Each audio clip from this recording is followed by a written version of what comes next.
Well, I've heard it said that cover apps are fantastic, but they're only as good and effective as the database that you use. And I've also, the word on the street is that you are a specialist at creating effective databases for and with companies. Can you explain that a little bit? One reason we get such great results is because mostly the database is perfect. And you know, in any database, anybody who deals with databases knows perfect means you're at 98% perfection. I mean, but we have got literally very clean, very exact, perfect databases. So there's zero waste. So granted, you might have a company that has moved and we don't have quite their new address yet, or you've got an individual that's moved and we don't know where their new location is, but there's very few number of those. So you've got this precision database. So yes, I mean, we are a cover app company, but that's kind of what we are at the end of the day. But at the beginning of the day, we're a database developer. We either take the client's database and clean it, help them get it all ready to go, or we buy a database and we clean it, or we do a combination of both. Well, I'd heard a story, maybe it was in a previous interview, where you had a company that was going after enterprise and some of that was ministers. Well, how did that story go?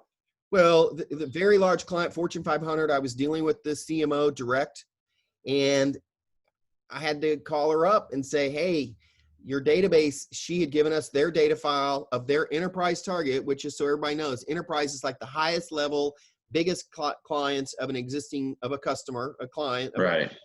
And this was prospect or acquisition, but it was their enterprise targets. And it was filled with church pastors, which is fine. There's nothing wrong with church pastors, but it wasn't the target.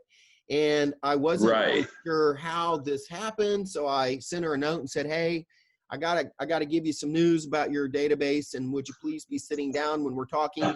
And it was a new relationship, but we'd already hit it off. And so she calls me up and I explained, and she's like, how the hell? And I said, well, you know, with these big companies, you got all kinds of different sources inside your company buying data files, and they kind of stick them wherever they think they go.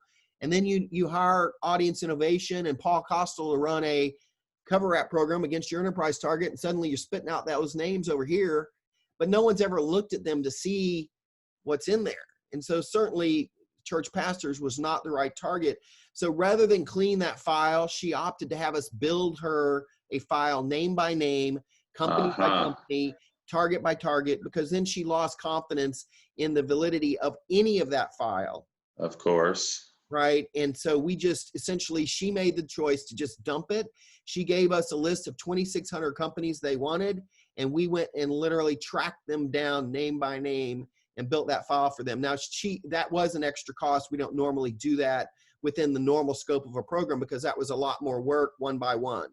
But given what had happened, she had zero confidence that database inside her CRM was going to be workable.